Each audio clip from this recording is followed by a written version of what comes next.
सुना दिसंबर में हो ये सगाई चढ़ते जनवरी हो जाए विदाई जनवरी हो ना तू आँख नम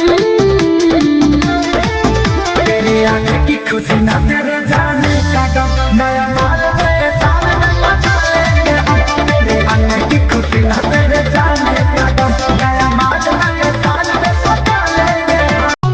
सोवन के यार से तू हो बैठी पिया से तू हो सुना कभी करना ये जोड़ रही राजा जी तब तो देखो मदिया जिंदगी भर रही राजा जी तब तो देखो मदिया जिंदगी भर रही राजा जी मन करे करे तो से सारी सारी रतिया बतिया हो 3 दिन से मरा ले बमतिया तोहरी सुरतिया 3 दिन से मरा ले बमतिया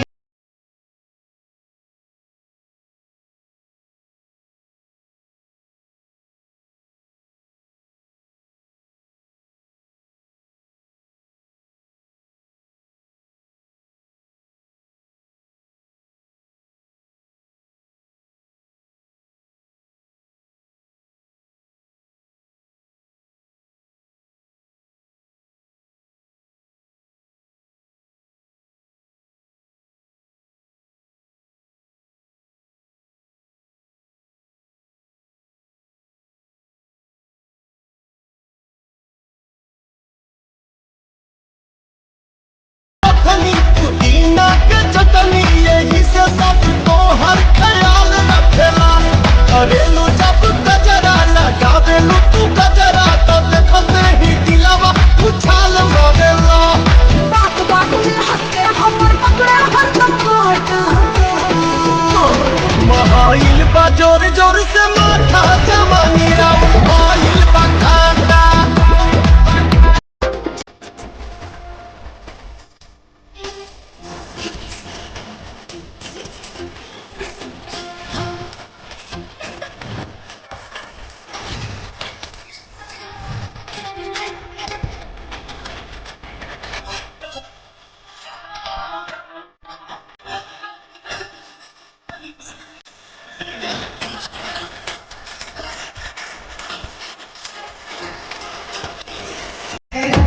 भजा के बाटा तारे काम नाई खे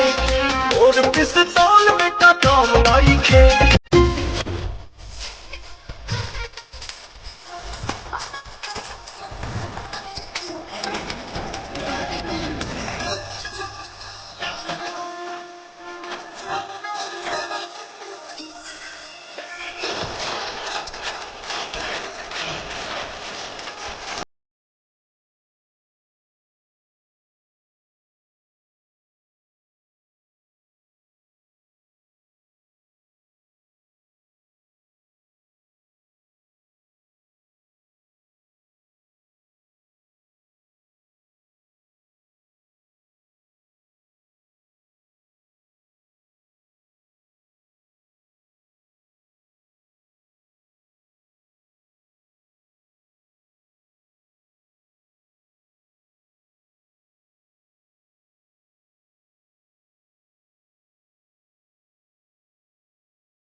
चौसा वाले से भिड़े के बा ना बेटा,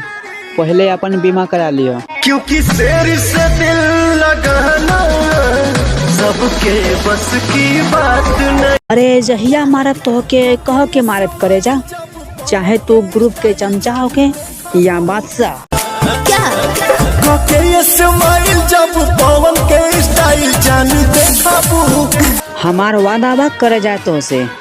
हमार रुतवा तोहरा नाम पे भारी पड़ी।